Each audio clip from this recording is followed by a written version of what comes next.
Bonjour, je suis là juste pour vous parler un peu de ces analyses que nous faisons au laboratoire. Et moi-même, d'ailleurs, je ne m'attendais pas juste pour ça, parce qu'on étudiait en classe quand même. Et nous parlait au fait le virus sida, et nous parlait aussi la syphilis, et nous parlait aussi la drépanocytose. Mais en fait, en réalité, je ne comprenais rien du tout. Comment est-ce qu'on peut faire ces analyses-là au labo? Mais du coup, je suis allé au labo, j'ai regardé ces choses-là. Je voyais que c'est quelque chose qui est vraiment compliqué et d'accord, on peut encore les attraper sans se rendre compte. Et lorsque vous prenez par exemple, vous faites la drépanocytose. La drépanocytose, comment est-ce que vous pouvez comprendre? Même si vous partez au labo, on va faire ça ici que vous pouvez comprendre. Et au fait, le médecin peut faire sortir que vous êtes par exemple un drépanocytaire. Mais vous ne pouvez pas comprendre du tout. Parce que c'est un code quoi, c'est un code. Le code qui est là, c'est entre un médecin et un laborantin. On envoie juste l'ordonnance et vous avez l'ordonnance, on vous dit allez-y faire le test d'état, allez-y faire le test de, par exemple de la drépanocytose ou le test de VIH-Sida, le test par exemple de Widal. Quand on dit test de Widal, c'est voir que est-ce que vous avez fièvre typhoïde, etc. et tant d'autres. Vous avez ça dans l'ordonnance, mais vous ne pouvez pas comprendre parce qu'ils ne vont pas t'écrire que c'est le virus sida. Ils ne vont pas t'écrire que allez-y faire le test de la syphilis ou de la drépanocytose. C'est un code juste écrit.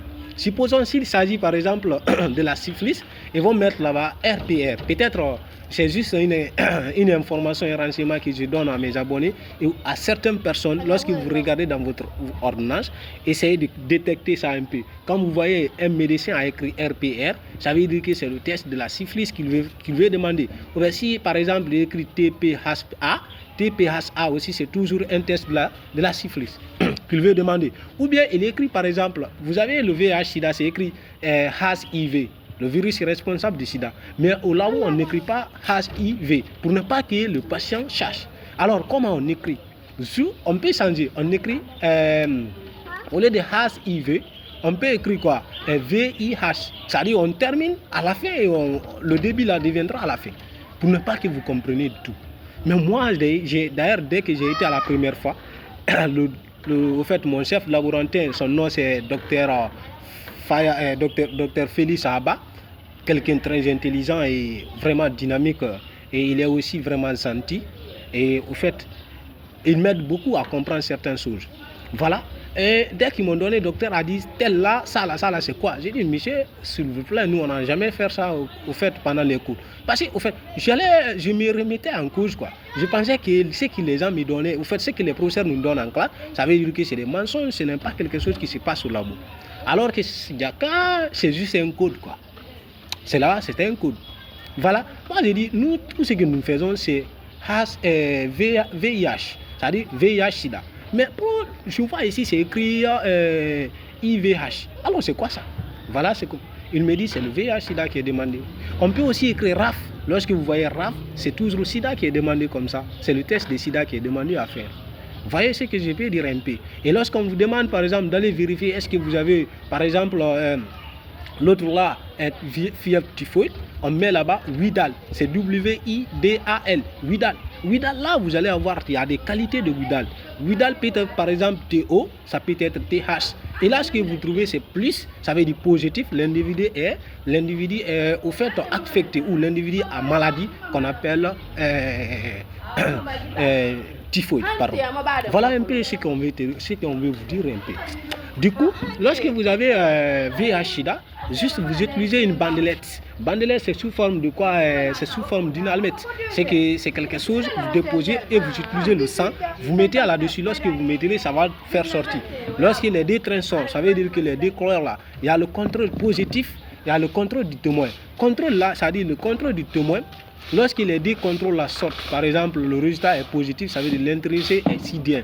Et lorsque vous êtes sidien, vous serez vraiment mis en garde. Parce qu'il faudra qu'on vous contrôle à la lettre pour ne pas que vous contaminez une autre personne.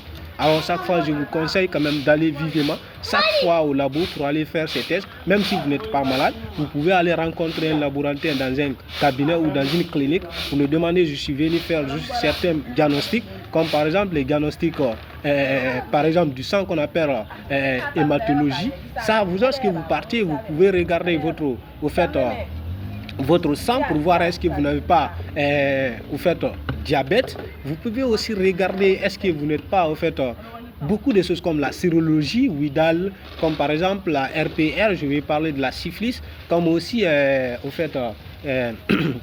le virus sida, etc. et tant d'autres. Vous pouvez chaque fois voir la glycémie, est-ce que vous n'avez pas sida, est-ce que votre taux, le groupe taux d'hémoglobine n'est pas élevé ou bien se trouve à la valeur moindre. Donc vérifiez. Prochainement, je vous donnerai un cours dont nous allons parler quelle est la valeur normale de chaque test. Lorsque vous partez, vous voyez dans les ordonnances, si on écrit une valeur après l'analyse de laboratoire, on écrit une valeur, vous pouvez aussi comprendre que ça, je suis malade ou je ne suis pas malade. Parce que vous pouvez comprendre là-bas à travers des valeurs. Je vais vous donner les valeurs et si vous avez besoin de ces valeurs, j'aimerais que vous écrivez dans les commentaires qu'on a besoin des valeurs là. Telle que la glycémie, telle que par exemple hémoglobine, telle que aussi la valeur, comme nous pouvons comprendre que l'individu est sidien. Je vous chercherai ces bandelettes là et je vais vous montrer où sont ces parties qui vont sortir. Donc on va essayer de voir ensemble par la grâce de Dieu et je vous remercie et je vous remercie encore. Si vous aimez ces vidéos, j'aimerais que vous m'encouragez de plus et vous écrivez dans les commentaires tout ce que vous voyez, les bonnes, ce que vous voyez comme les choses bonnes ou les choses mauvaises. Ce qui sont bons, mettez ça dans les commentaires. Vous avez fait ça qui est bon. Et mettez aussi dans les commentaires si j'ai fait une chose qui n'est pas bonne. Ou les médecins ou les laborantins, là où il y a des erreurs, j'aimerais que vous me corrigez pour que moi aussi je ne répète plus maintenant ces choses-là. Donc, je vous conseille vivement de m'aider à aventurer dans notre activité ou dans notre travail. Et notre objectif, c'est la santé de tout le monde. Donc votre santé est prioritaire pour moi. Donc je vous remercie. Que Dieu nous donne un bon avenir, une bonne santé et le temps aussi, parce que tout dépend du temps. Lorsque vous avez du temps, vous pouvez faire beaucoup de choses qui sont vraiment davantage pour vous. Maintenant, je vous remercie.